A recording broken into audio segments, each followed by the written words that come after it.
between 1969 and 1978, in the quiet farmlands of Cumberland County, North Carolina. 6 people died each, suffering the same gruesome fate: violent stomach pain, uncontrollable vomiting, a slow, agonizing death within days.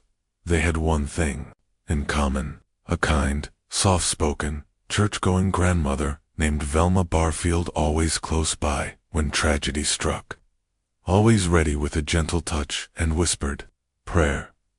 Doctors called it heart failure, gastroenteritis, unfortunate accidents. In rural North Carolina, such explanations went unquestioned. No one suspected the sweet grandmother who cared for the sick, volunteered at church, and seemed to live only to help others. But in 1978, during a Pentecostal revival meeting, 56-year-old Stuart Taylor collapsed without warning. His family refused to accept another mysterious death. They demanded an autopsy, and the truth they uncovered would shatter the community's trust forever. The loving grandmother was, in fact, one of America's most cunning serial killers, eventually becoming the first woman in U.S. history to be executed by lethal injection. Before we continue with the chilling tale of the caregiver who turned compassion into murder, make sure to subscribe to Liturgy of Fear and tell us in the comments which state you're listening from, because this story could have happened anywhere. In Velma's case, faith and trust created the perfect camouflage for evil. Investigators would learn she used nothing more than common rat poison, applied with the precision of someone who had turned murder into an art. The North Carolina of the 1960s and 70s was a place where communities rested on unshakable trust. Church attendance wasn't just encouraged, was expected. The idea that a grandmother could be a cold-blooded killer was beyond comprehension. In Cumberland County's small farming towns like Parkton and Fayetteville, neighbors knew one another's business. Children roamed freely. Elderly folks welcomed strangers into their homes without hesitation. Parkton, with fewer than 500 residents, moved at its own unhurried pace. The Baptist church stood at the heart of spiritual and social life. High school basketball games drew crowds from miles away, and a person's word carried the weight of any legal contract. The land was red clay and pine-lined horizons, dotted with modest farmhouses and the occasional general store, the unofficial gathering place for gossip, news, and neighborly chatter. Into this world of simple values and deep faith, Margie Velma Bullard was born on October 29, 1932, in Eastover, South Carolina, and raised near Fayetteville. She was the second child and eldest daughter among 9 siblings. Her family worked a small tobacco and cotton farm. Life was hard but honest. Children learned responsibility early, and faith in God was as essential as the day's bread. The Bullard household lived under strict Pentecostal principles: regular church services, daily prayers, and unwavering moral codes. Poverty was constant, but it wasn't considered shameful. The Bullards' home had no electricity, no running water luxuries for city folk. For necessities, the family simply walked into the woods behind their property. Despite these hardships, Velma was a bright child. In elementary school, she excelled at reading and writing, often helping struggling classmates. Teachers described her as quiet, intelligent, and well-behaved by her teenage years at Parkton Public School. Velma had found an unexpected passion: basketball. She wasn't tall or powerfully built, but she had quick reflexes and a sharp mind for strategy. It became her escape from endless chores and family obligations that ended when her mother gave birth to twins. As the eldest daughter, Velma was pulled from the team to care for the household. It was during this period of frustration that she met Thomas Berkalanke, dark-haired boy with an easy smile and a gentle manner so unlike her father's. Their romance bloomed in stolen moments at school and after church. Dating was forbidden until Velma turned 16, and, even then, her father refused. Frustrated and desperate for independence, the couple made a choice. In 1949, at just 17, Velma eloped with Thomas to a justice of the peace in a neighboring county. They settled into a small Parkton home once owned by her family, filled with hope for the future. For years, they lived happily, dreaming of building the loving, stable home they'd both longed for. That dream began to crumble in 1965. On a country road, Thomas's car skidded and crashed on his way home from the textile mill. He survived, but with a severe concussion and lasting injuries. At first, he pushed through the pain, but as the months passed, the headaches worsened, sharp crippling episodes that left him writhing in bed for hours.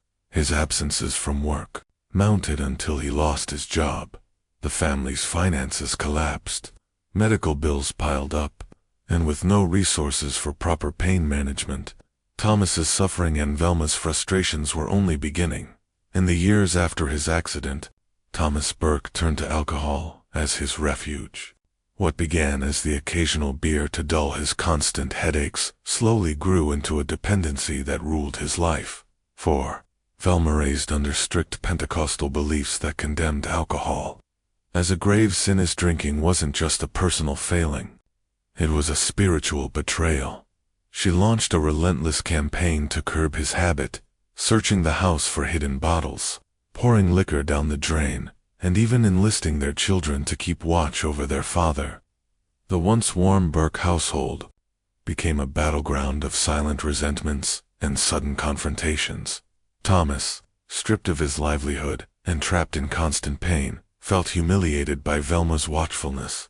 Velma, watching the man she had loved dissolve into someone unrecognizable, felt abandoned and terrified for the family's future.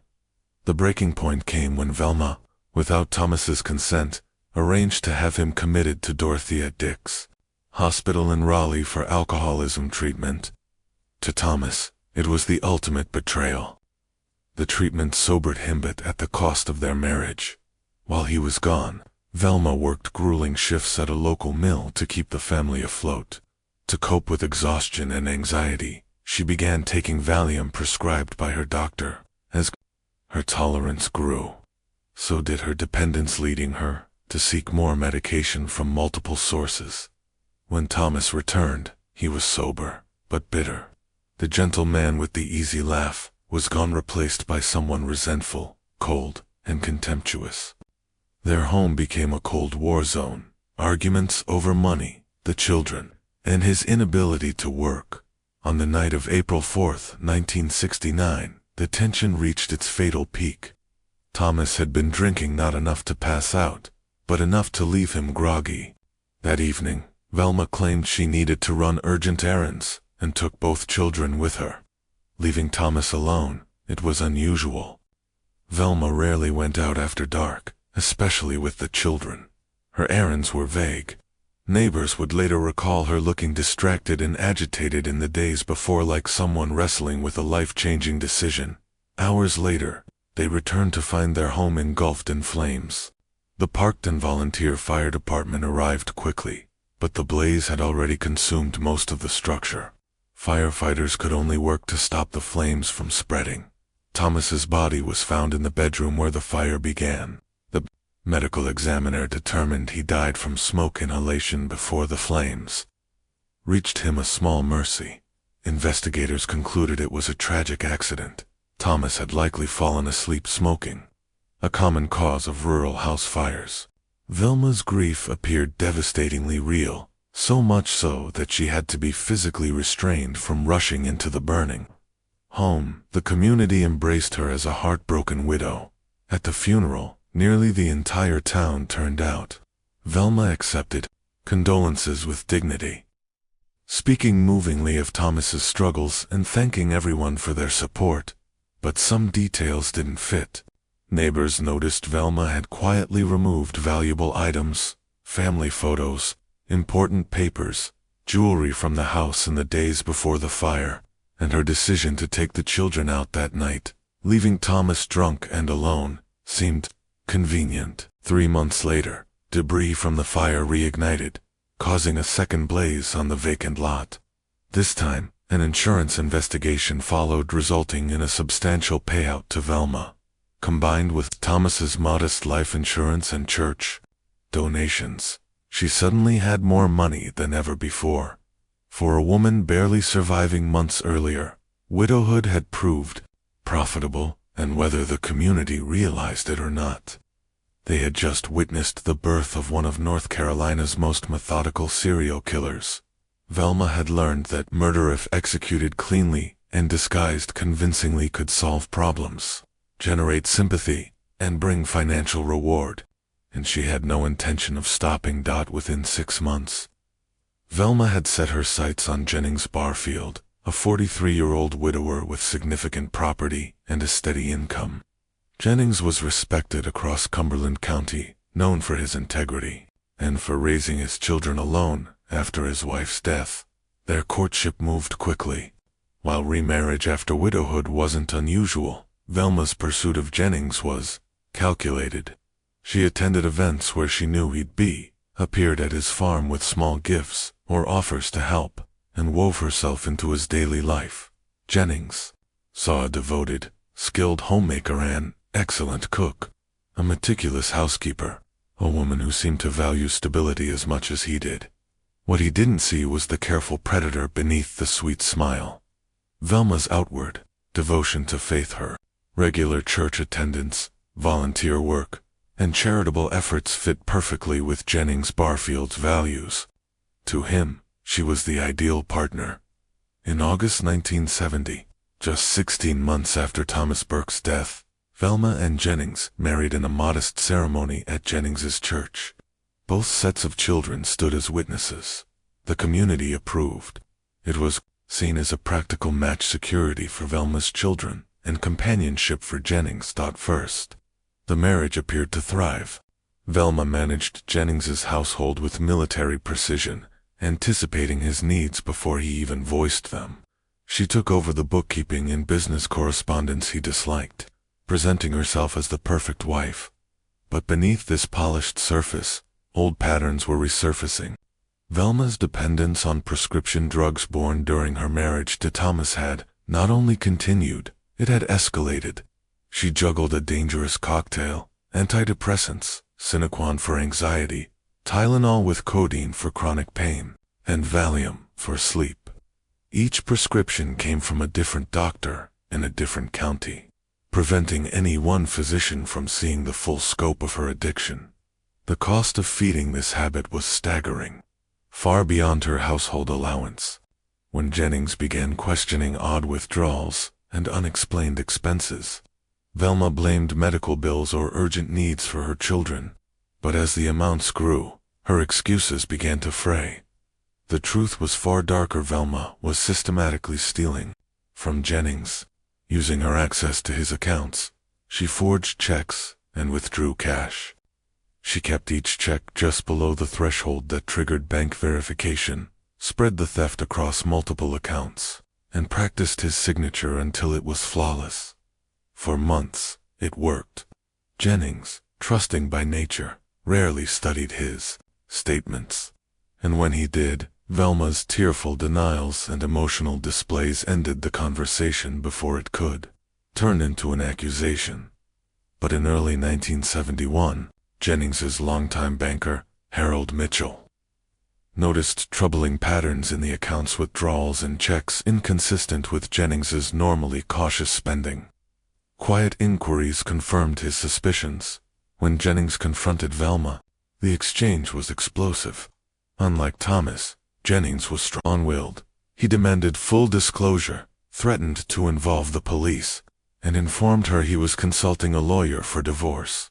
For Velma, this was more than a marital crisis, it was an existential threat. Divorce meant public exposure of her theft, possible criminal charges, and the loss of financial security she could only retain through inheritance. She had learned from Thomas's death that permanent solutions were often the most effective. On the evening of March 22, 1971, Jennings sat down to dinner, as usual. Soon after, he was gripped by intense stomach cramps, nausea, and violent vomiting. Hours later, chest pain followed. Velma, the picture of concern, called the family doctor and helped him to the hospital. Dr. Patterson, puzzled by the sudden severity, ordered blood tests. Results suggested infection but revealed no specific cause. Through the night, Jennings's blood pressure plummeted. His chest pain became unbearable, and signs of cardiovascular collapse set in. At 3:17 a.m., March 23, 1971, Jennings Barfield was pronounced acute heart failure, likely triggered by a gastric infection. Velma's grief appeared overwhelming. She had to be sedated at the hospital, and family members stepped in to arrange the funeral. The service was packed with Jennings's associates and friends. All mourning the widow who had now lost 2 husbands in less than 2 years. What no one knew was that Jennings had recently expanded his farming business and taken out substantial life insurance to protect it. Those policies, combined with property holdings, left Velma wealthier than she had ever been. Within weeks, she collected the payouts, settled his estate, and moved to a modest home near her parents in Fayetteville. She told the community it was to be closer to family during her grief. In reality, she had perfected her method. This time, no staged accident, no suspicious fire, just a swift, medically plausible death. The symptoms brought on by carefully administered doses of arsenic-based rat poison mimicked acute gastroenteritis, progressing to heart failure. The timing was precise. Jennings died before he could alter his will or press charges. Velma had transformed from an opportunistic killer into a calculating predator, weaponizing murder as a tool for problem-solving. Back in Fayetteville, she lived close to her aging parents. Her father, Murphy Bullard, was already dying of lung cancer, one of the few deaths in her orbit that required no help from her. But her mother, Lillian Bullard, was a different matter. At 74, Lillian had a steady pension, decades of savings, and a growing dependence on Velma for managing bills and the household. To Velma, that combination was both an opportunity and a potential obstacle. Velma's daily visits to her elderly mother seemed like acts of devotion, bringing home-cooked meals, helping with bills, and handling correspondence with banks and insurance companies. Lillian Bullard, 74, and increasingly frail, relied on her daughter's help more with each passing month. But behind this picture of family loyalty, Velma was refining theft into an art. She studied her mother's signature, memorized account numbers, and tracked every financial transaction. At first, the forgeries were small, $20 or $30 at a time, easily explained as household expenses. But by the summer of 1974, Velma was taking hundreds each month, feeding a drug addiction that demanded more and more cash. She discovered her mother's insurance policies and savings bonds temptations she knew would be noticed if touched. For now, she held back and began a different experiment. That summer, Lillian started experiencing sudden bouts of severe stomach cramps, nausea, and diarrhea.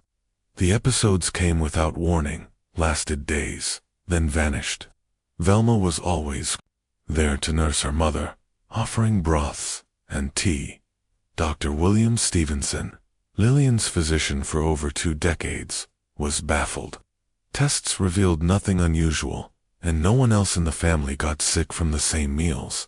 What no one knew was that Velma was testing dosages, small amounts of arsenic-based rat poison, enough to debilitate but not to kill.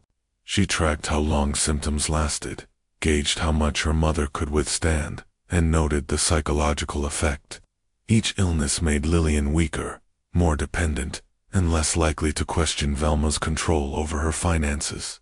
During this same period, Velma began seeing Robert Mackenzie, a local businessman widowed the year before.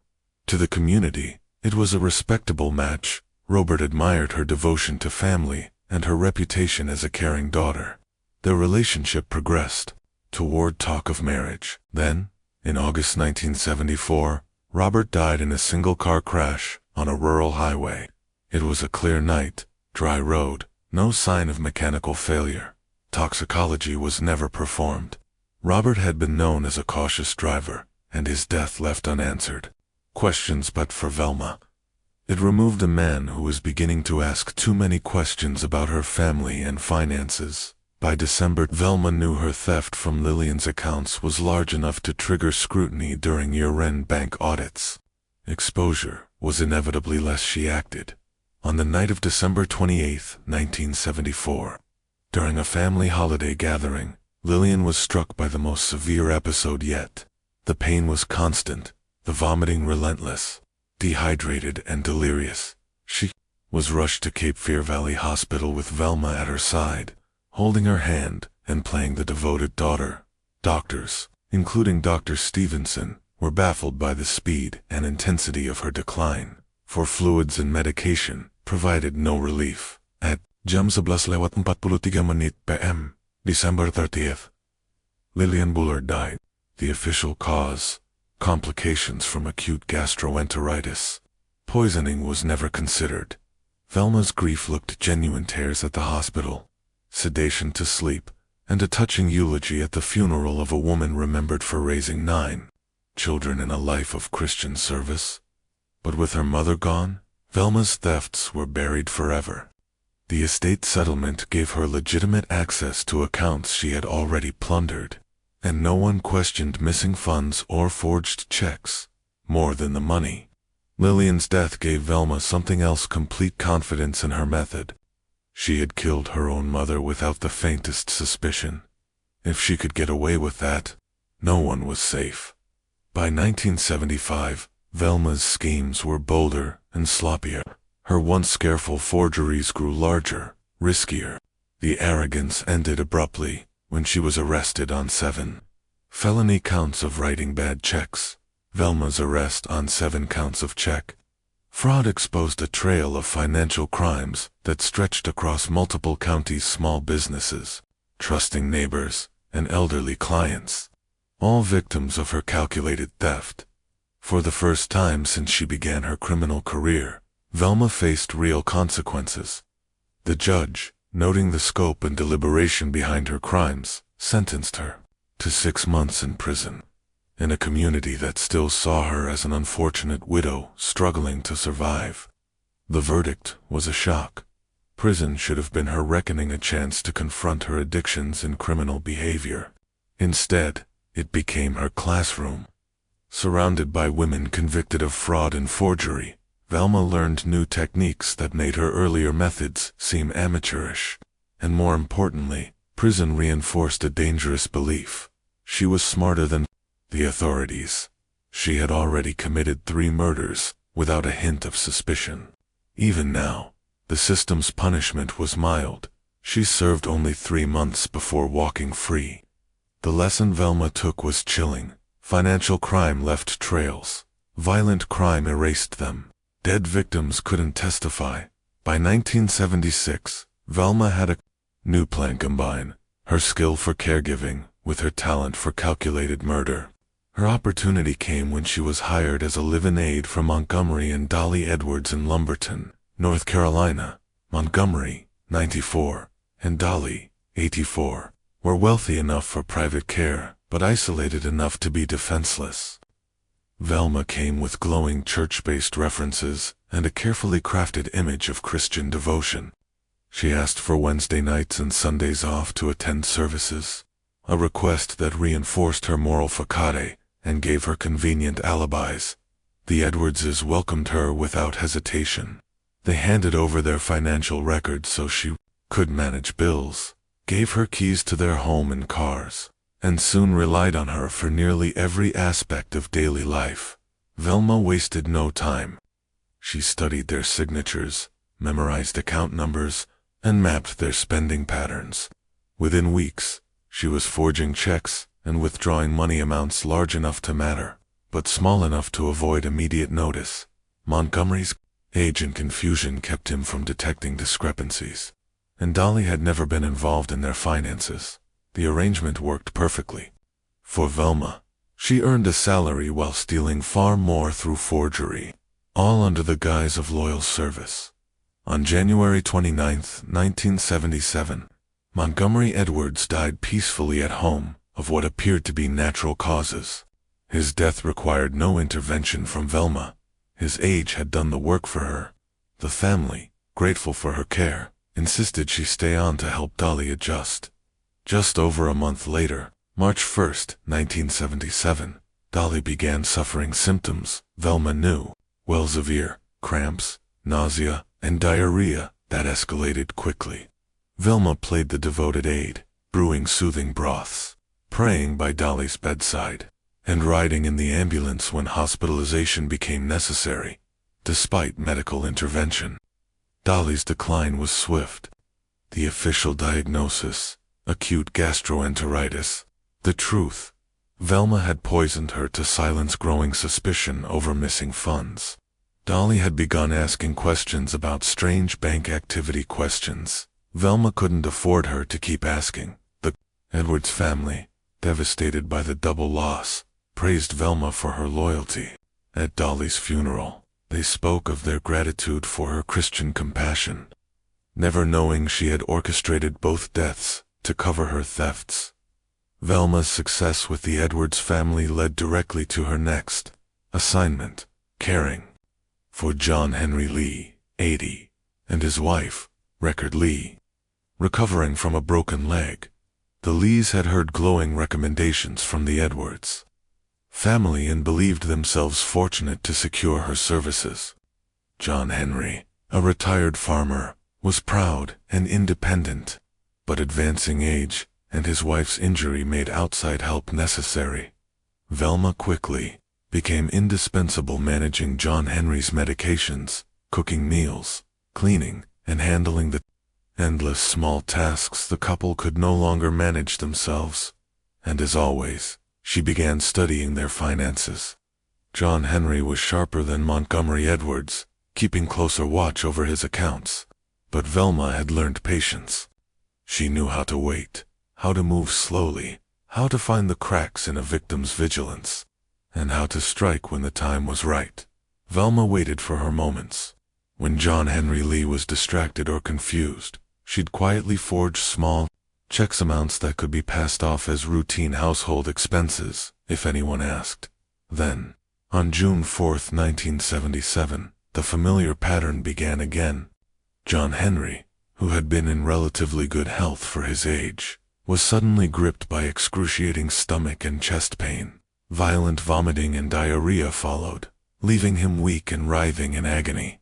Velma played her role flawlessly: devoted caregiver, calling for a doctor, preparing special teas and broths, and monitoring his vitals with the practiced calm of someone who had been here many times before. Dr. Marcus Webb examined John Henry at home, then at the hospital as his condition worsened. The symptoms suggested severe gastroenteritis, food poisoning, or a viral infection. But the speed of his decline was alarming, especially since his wife, Record Lee, had eaten the same meals and felt fine. Despite aggressive treatment for fluids, anti-nausea drugs, careful monitoring, Henry Lee was dead within 48 hours. The official cause: complications from acute gastroenteritis. Record Lee was devastated. Velma, ever present, helped with funeral arrangements and comforted the family. But in truth, John Henry had started asking pointed questions about suspicious bank activity. Questions Velma silenced in the only way she knew. The deaths were piling up, but no one saw the pattern. In rural North Carolina, in the 1970s, the thought that a sweet, church-going grandmother might be systematically poisoning people was unthinkable. Each case was seen as an isolated tragedy, never part of a calculated murder spree. Velma's method was perfect: the right amount of arsenic, dosed at just the right time, to mimic natural illness. No one suspected a thing. By late 1977, Velma had stepped into the relationship that would ultimately be her undoing. Stuart Taylor, a 56 tobacco farmer and widower. Stuart was different. He was healthy, sharp-minded, and not particularly wealthy, hardly the kind of victim Velma usually targeted. But he offered something else: companionship, stability, and the appearance of a normal life, which helped deflect any whispers about the suspicious deaths in her past. Introduced through mutual acquaintances, Stewart was drawn to Velma's domestic skills and moral facade. She cooked well, kept an immaculate home, and projected the Christian values he respected. For Velma, the relationship offered a respectable cover, but her addictions and greed soon resurfaced. Her decades-long reliance on prescription drugs had built an expensive tolerance. The cost of maintaining her habit far exceeded her income, and so she returned to her old methods: check, forgery, this time targeting Stewart's accounts. She studied his signature until she could copy it perfectly, memorized his account numbers, and began writing checks in amounts small enough to avoid bank suspicion.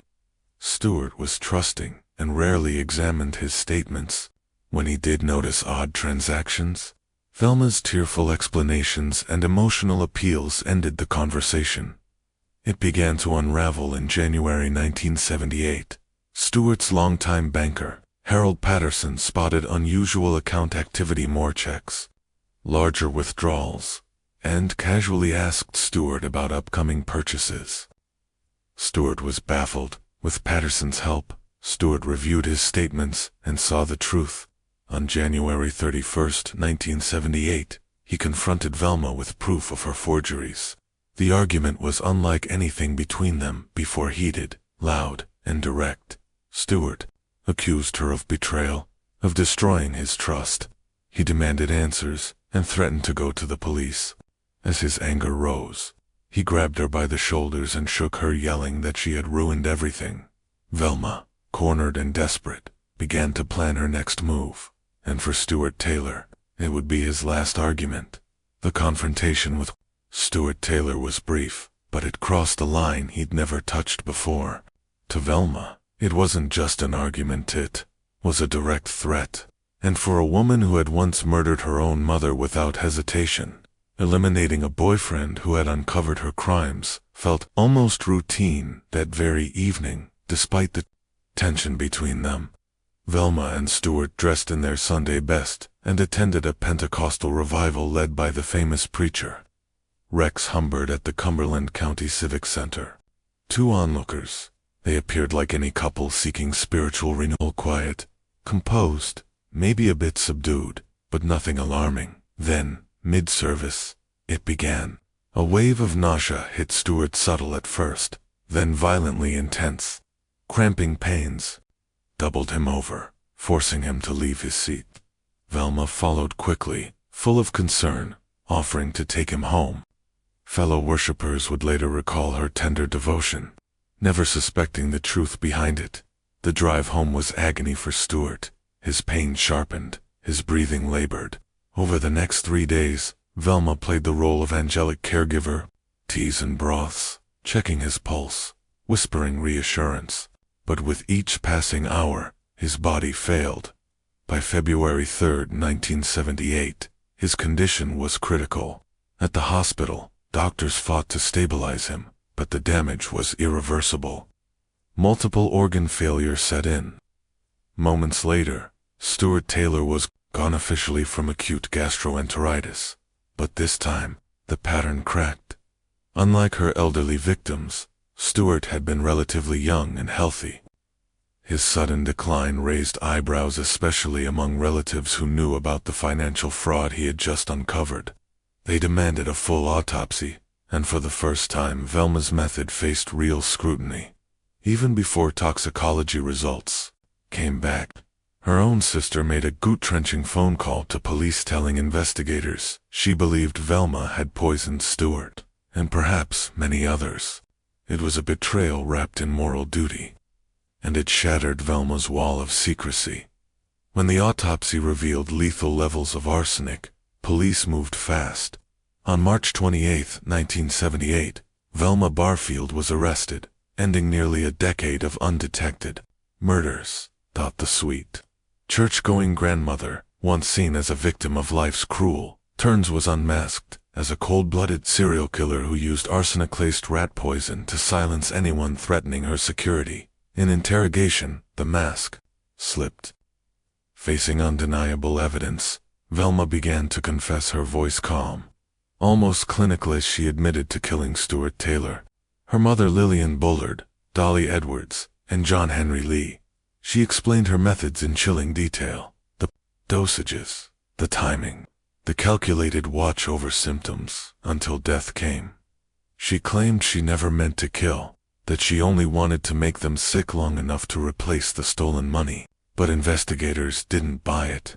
The precision, the consistency, the pattern, it was too perfect to be an accident. As police exhumed bodies, the list grew. Jennings Barfield, her second husband, was found to have arsenic in his system. She denied it. She denied killing her first husband, Thomas Burke, in the suspicious 1969 house fire. But the truth was now too big to hide. The story exploded in national headlines: how a smiling grandmother had left a trail of bodies across small-town North Carolina, killing with a quiet patience that fooled doctors, families, and even the police. Until now, the image was almost impossible to reconcile: a kind-faced grandmother, smiling in church photos, revealed as a methodical poisoner. The nation struggled to process it. Her trial began November 27, 1978. Moved to Bladen County to escape the media storm. Presiding was Judge Henry A. McKinnon, a veteran of North Carolina's toughest capital cases. On one side, District Attorney Joe Freeman Britt, building a meticulous chain of evidence, murders stretching from Thomas Burke's death in 1969 to the arsenic poisoning of Stuart Taylor in 1978. The defense had little to work with. Attorneys Robert Jacobson and Richard Burr argued drug impairment, childhood trauma, and even presented psychiatric testimony claiming Velma had multiple personalities. Dr. Dorothy Ottnow Lewis introduced an alternate personality named Billy, who supposedly committed the murders. Judge McKinnon cut through it all with a single line: "One of them did it. I don't care which one." The defense pleaded for life imprisonment, pointing to her addiction, mental health struggles, and role as a mother and grandmother. The jury was unmoved. The aggravating factors outweighed mercy. December 2, 1978, Velma Barfield was sentenced to die in North Carolina's gas chamber, becoming one of the few women on death row in America. Over the next 6 years, Velma fought through every level of appeal. Meanwhile, in prison, she claimed to have undergone a religious transformation. She led Bible studies, counseled inmates, and drew the attention of famous evangelicals, including Billy and Ruth Graham, who campaigned to commute her sentence. But the victims' families saw it differently. To them, Velma's repentance came only after conviction, a performance to save her life. Governor Jim Hunt refused clemency, calling her crimes too calculated, too severe. Velma herself then abandoned her final U.S. Supreme Court appeal, saying she wanted to die with dignity. November 2, 1984, to 15 a.m., Velma Barfield became the first woman executed by lethal injection in U.S. history. The first woman executed in America since 1962, and in North Carolina since 1944. Her final words: "I know that everybody has gone through a lot of pain, all the families connected, and I am sorry. I want to thank everybody who has been supporting me all these 6 years." Her last meal, cheese doodles and Coca-Cola, seemed oddly childlike for someone who had committed such calculated crimes. She was buried in a small North Carolina cemetery, beside Thomas Burke, the man whose death had started it all. Legacy of a Killer. Velma Barfield's case rewrote how authorities view natural deaths in the elderly. She exploited trust, love, and faith to kill, hiding behind the perfect mask of respectability. Her murders exposed gaping flaws in medical and law enforcement systems: no coordinated tracking of suspicious deaths, rare toxicology testing, and a reluctance to suspect foul play from caregivers. And perhaps the most chilling truth: investigators believe Velma may have killed more than the 6 confirmed victims, with many buried or cremated before suspicions arose. The full number may never be known. Final question for you: do you believe the whole truth about Velma Barfield ever came out? Or are there victims who remain shadows in our past? Drop your theories in the comments. And if you want more dark true crime like this, subscribe, hit the bell, and share this story with someone who loves a chilling mystery.